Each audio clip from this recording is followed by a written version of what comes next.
अस्सलाम वालेकुम फ्रेंड्स, आप देख रहे हैं डिजिटेक प्रो यूट्यूब चैनल। तो आज हमारी है क्लास नंबर 12 रिगार्डिंग इलस्ट्रेटर और आज का हमारा टॉपिक है स्केल टूल, शेयर टूल और रीशेप टूल। तो आज हम इन टूल्स के बारे में बात करेंगे। तो चलिए शुरू करते हैं।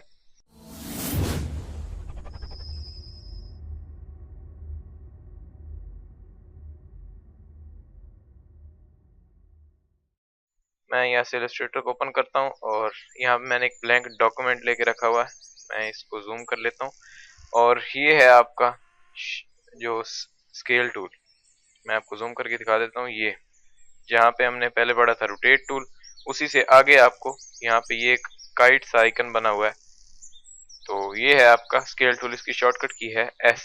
और इसी के साथ हमें और भी टूल्स मिल जाते हैं, शेयर टूल, रीशेप टूल। तो सबसे पहले बात कर लेते हैं स्केल टूल के बारे में। स्केल टूल क्या काम करता है, यानी हम अपने ऑब्जेक्ट को स्केल कर सकते हैं। वो हम देख लेते हैं यहाँ से।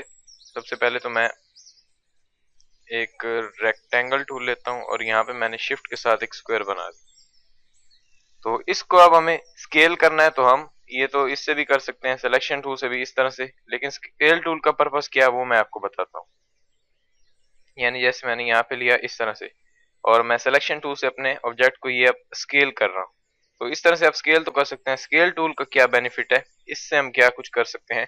तो मैंने यहाँ पे शिफ्ट के साथ एक स्क्वायर बनाया और स्केल टूल लिया। स्केल टूल से मैं इसकी जो राइट वाला जो एक साइड है उसको पकड़ के मैं इस तरह से स्केल कर सकता हूँ। इस तरह जैसे ही मैंने क्लिक किया और उसके बाद मैंने ड्रैग करना है, स्केल टूल लेकर क्लिक करके ड्रैग किया, तो मैं इसको इजीली स्केल कर पा रहा हूँ। यानी उससे क्या होता था, हमें जो ये लाइंस हैं, यानी ये ऊपर वाली जो एक हॉरिजॉन्टल लाइन है, नीचे एक हॉरिजॉन्टल लाइन है और ये दो वर्टिकल लाइंस है, हर लाइन को पकड़ के अलग अलग से करना पड़ता था। हाँ, अगर हम शिफ्ट दबा लें तो उससे हम सेम प्रोपोर्शन में अपने ऑब्जेक्ट को स्केल कर सकते हैं। तो इसका क्या बेनिफिट है, इससे हम इजीली फ्री हैंड अपने ऑब्जेक्ट को स्केल कर सकते हैं। ऊपर की तरफ ऐसे लंबा कर सकते हैं, चौड़ा कर सकते हैं।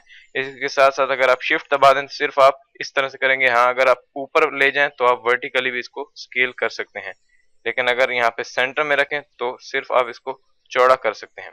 और इसी तरह यहाँ पे मैं आपको जूम करके बताता हूँ, ये है हमारा पिवट पॉइंट। जैसे आपको रोटेट टूल में मिलता था पिवट पॉइंट सेंटर में, तो ये इसके अकॉर्डिंग ये आपको आपका ऑब्जेक्ट स्केल करके दे रहा है। जैसे मैं पिवट पॉइंट चेंज करता हूँ यहाँ पे और अब अगर मैं स्केल टूल लेता हूँ, आप देख सकते हैं मेरा पिवट पॉइंट अभी सेंटर में नहीं है, यहाँ पे है ये। तो अब अगर मैं पकड़ के इसके एक कॉर्नर से इसको स्केल करता हूँ तो ये उसकी तरफ जा रहा है, यानी जहाँ पे हमारा पिवट पॉइंट है उसके अकॉर्डिंग ये करेगा। जैसे मैंने यहाँ पे रखा और अब स्केल टूल लेके मैं इसको इस तरह से करता हूँ तो ये उसकी तरफ जा रहा है, यानी जहाँ पे हमारा पिवट पॉइंट है उसके अकॉर्डिंग ये सेट करेगा।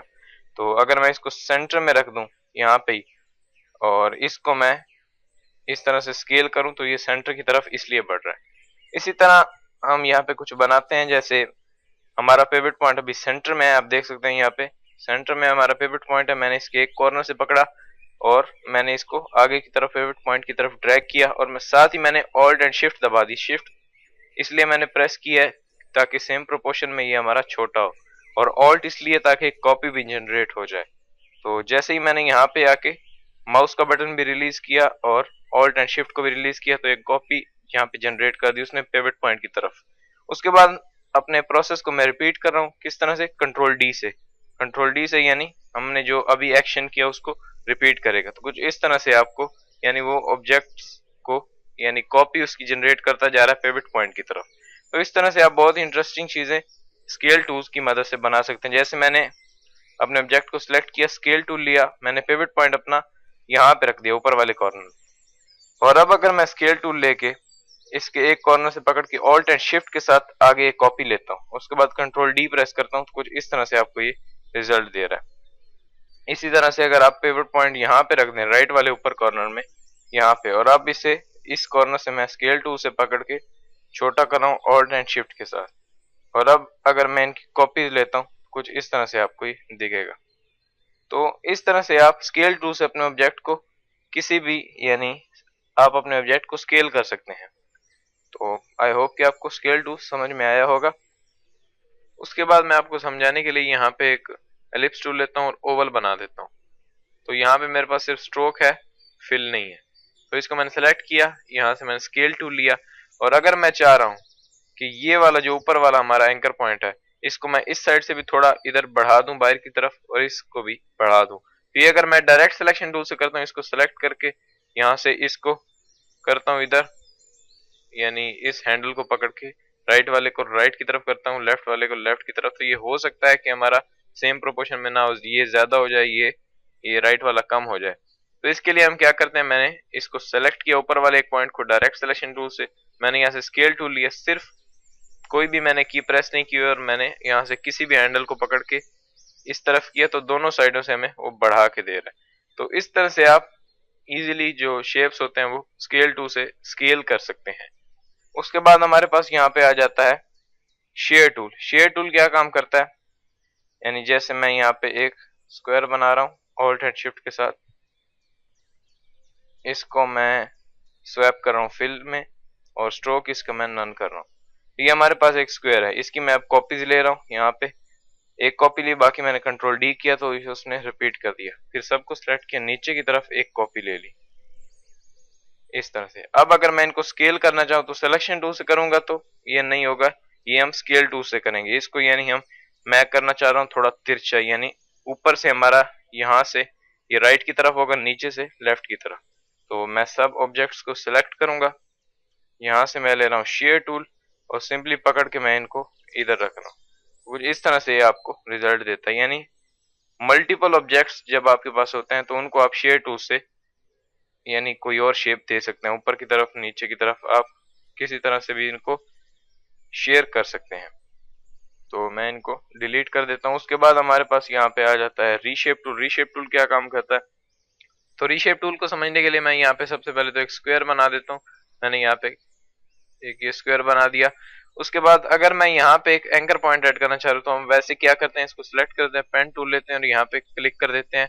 यानी जैसे मैं यहाँ पे क्लिक किया तो यहाँ पे प्लस का आइकन दिख रहा है मुझे, और अगर मैं किसी एंकर पॉइंट पे जाता हूँ तो यहाँ पे नीचे माइनस का आइकन दिख रहा है। इट्स मीन कि हम अपना जो एंकर पॉइंट है उसको डिलीट कर रहे हैं। लेकिन अगर पाथ के ऊपर मैं क्लिक करता हूँ तो ये प्लस का साइन दिख रहा है, इट्स मीन कि हम ऐड कर रहे हैं एंकर पॉइंट। तो यहाँ पे हमारा पेन टूल से एक एंकर पॉइंट ऐड हो चुका है। उसके बाद डायरेक्ट सिलेक्शन टूल मैंने लिया और इस एक एंकर पॉइंट को सिलेक्ट किया और इसको पकड़ के मैं इधर उधर कर तो सकता हूँ, लेकिन रीशेप टूल का क्या पर्पज है वो मैं आपको बताता हूँ। इसको मैं पकड़ के डिलीट कर देता हूँ, यहाँ से मैंने एक और स्क्वायर बना दिया और उसके बाद इसको सेलेक्ट किया रखा मैंने और यहाँ से रीशेप टूल लिया। और जैसे ही मैं सबसे पहले आपने ये कर लेना है कि डायरेक्ट सिलेक्शन टूल से उस पाथ को सिलेक्ट कर लेना जिसके अंदर आप एंकर पॉइंट या उसको कोई और शेप देना चाह रहे थे। मुझे ये राइट साइड वाली चाहिए, तो मैंने जैसे डायरेक्ट सिलेक्शन टूल से इसको सिलेक्ट किया। अभी ये लग रहा है कि पूरा ऑब्जेक्ट ही सिलेक्टेड है, लेकिन नहीं, ये हमारी सिर्फ राइट वाली जो ये है लाइन वो सिलेक्टेड। जैसे मैं अभी डिलीट करता हूँ तो ये राइट वाली डिलीट होगी, तो इट्स मीन के हमारी ये वाली जो पाथ है वो सिलेक्ट है। उसके बाद मैंने रीशेप टूल लिया, जैसे ही मैं कहीं पे भी क्लिक करके ड्रैग करता हूँ तो वो हमें एक एंकर पॉइंट भी ऐड करके दे देता है और कर्व हैंडल्स भी देते थे। अब हम अपने इस शेप को एडिट भी कर सकते हैं। मैंने डायरेक्ट सिलेक्शन टूल लिया, इस हैंडल को पकड़ के मैं कहीं भी यानी एडजस्ट कर सकता हूँ। तो इस तरह से आप मुख्तलिफ जो शेप्स होते हैं वो रीशेप टूल से भी अपने शेप्स को एडिट कर सकते हैं।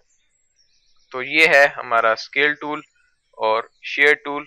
यानी शेयर टूल से आप किसी भी ऑब्जेक्ट्स यानी अब अगर आपके पास मल्टीपल ऑब्जेक्ट्स है तो उनको आप शेयर कर सकते हैं, और यहाँ पे रीशेप टूल से आप मुख्तलिफ शेप्स क्रिएट कर सकते हैं। स्केल टूल से आप अपने ऑब्जेक्ट को स्केल कर सकते हैं। तो आई होप कि आपको ये 3 टूल्स समझ आए होंगे और आपको ये वीडियो पसंद आई होगी। और अगर आपको ये वीडियो पसंद आई है तो प्लीज़ लाइक कीजिए और अपने दोस्तों के साथ शेयर कीजिए। तो मैं मिलता हूँ आपसे अगली वीडियो में। Thanks for watching.